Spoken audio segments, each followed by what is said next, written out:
With the best new band in Britain tag already being thrown about, we decided to meet up with Creation's latest signings, Heavy Stereo, at what used to be La Gioconda, the infamous meeting place for the Small Faces and the Kinks in London's Tin Pan Alley, to find out just what all the fuss is about.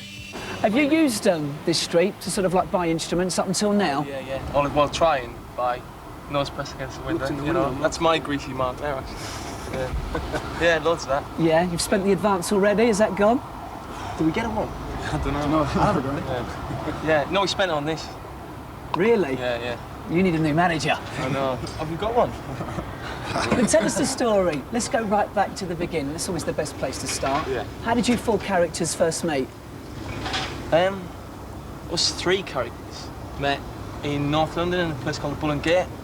Because I was working there, I was sort of trying to stage manage and playing in a band as well, and their band was playing, and we just sort of, you know, as you do, get on like that. And that was years and years before we even started playing, really. And when their band sort of ended, my band ended, we started this one. We met Nick through a very lucky ad, really. Classic. Yep. Through Classic, was it an advert Loot? in Melody Maker. Melody. Exchanging that. Flying Scotsman. He's left-handed, but he thinks he's right-handed. So he plays his kit right-handed, but he's left-handed. So he does something that just makes it all groovy a bit. Right. Yeah, see, that's honestly true. He really got, because a lot of our stuff's quite shuffly. It's got a certain lilt to it. And Nick was the only one who got that. Ringo. Yeah. Well, we found that out last week. That was freaky. Apparently, he's left-handed and plays right-handed as well. So we were like,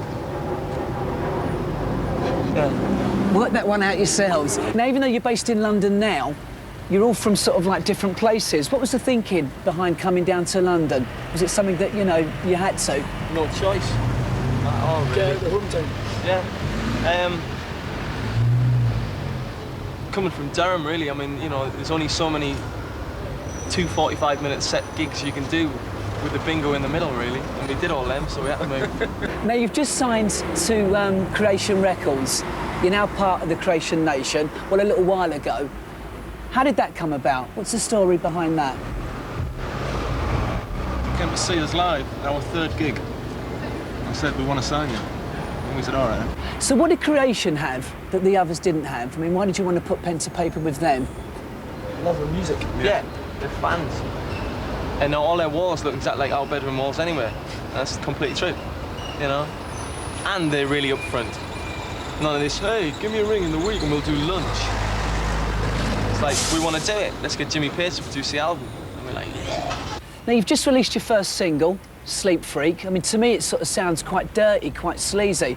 What's it about as far as you lot are concerned? Sleep Freak. I'm a dreamer, I suppose. You know, a bunch of words to say that, really. Could have said that. I'm a dreamer, done. Dream on, sleep on, come levitate my way, like window wiper swine.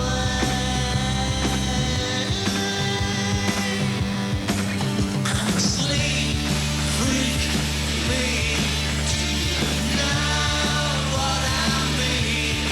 I'm a sleep freak, me, yeah. I mean, there's been, you know, comparisons to Oasis as well. I mean, I'm sure the fact that you're on their label probably helps, but it has, I suppose, you know, got quite a similar kind of guitar feel to it. Would you admit to that?